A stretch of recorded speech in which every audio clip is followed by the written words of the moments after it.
రామోజీరావు పార్థివ దేహానికి చిరంజీవి నివాళులర్పించారు. రామోజీరావును చూసి కన్నీటి పర్యంతమయ్యారు చిరంజీవి.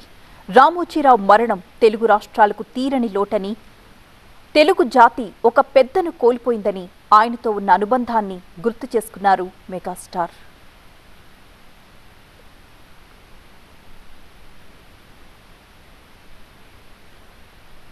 అందరూ ఆయనలో ఒక గంభీరమైన వ్యక్తిని చూస్తుంటారు, కానీ నేను ఆయనలో ఒక చిన్న పిల్లవాడిని, పసిపిల్లవాడిని కూడా నేను చూడడం జరిగింది. ఆయన 2009లో ఆయన తరచూ కలుస్తుండేవాడిని. ప్రజారాజ్యం పార్టీకి సంబంధించినటువంటి ఆయన సలహాలు సంప్రదింపుల కోసంగా.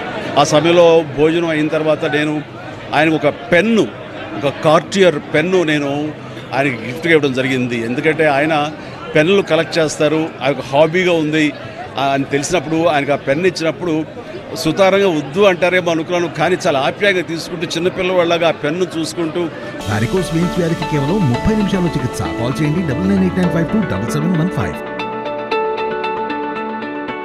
ఒక చిన్నపిల్లవాడికి టాయ్ ఇస్తే ఎంత ఎగ్జైట్ అవుతారో అంత ఎగ్జైట్ అవుతావు. వండర్ఫుల్ పెన్, చాలా బాగుంది చిరంజీవి గారు అని. మీకు అంత ఇష్టం అంటే, అయ్యో నాకు పెన్నులు కలెక్ట్ చేయడం చాలా ఇష్టం, రండి చూపిస్తానంటూ లోపలికి తీసుకువెళ్ళి ఇదే హౌస్లో ఆయన బీరువా తెరిచి ఆయన కలెక్ట్ చేసినటువంటి మంచి మంచి గొప్ప పెన్స్ అని చూపించి, ఇన్ని పెన్స్ ఏం చేసుకుంటారండి అంటే, అయ్యో ఇవి చాలా ఇష్టం అండి, నా మనసుకు ఏదైనా ఆలోచన తోచినప్పుడు ఒక్కొక్కసారి ఒక్కొక్క పెన్తో డైరీలో రాసుకుంటానన్నట్టు ఆయన రకరకాల ఇంకులతోటి, ఎరుపు, నలుపు, ఆకుపచ్చ, బ్లూ, ఎరుపు ఇలాంటి రంగులతోటి ఆయన కప్లెట్స్ లాగా ఆయన ఆలోచనల్ని అక్షర రూపంలో ఆ డైరీలో రాసుకోవడం చూసిన తర్వాత ఆయన నిరంతరం ఈ సొసైటీకి ఏం చేయాలి, నెక్స్ట్ ఎలాగా అటు ప్రతిదీ ఆయన ఆలోచనల్ని అక్షర రూపంలో పెట్టుకుంటూ ఉంటుంటారు. ఆయన అలాగా నిరంతరం ఈ సొసైటీ గురించి తన నిబద్ధతలో ఆయన ఏర్పరచుకున్న కొన్ని ఆశయాల్ని వాటిని సిద్ధించడం కోసం, వాటిని ఆశయాలు నెరవేర్చుకోవడం కోసం ఆయన చేసే ప్రయత్నాలు అవి అంతా ఇంత కాదు.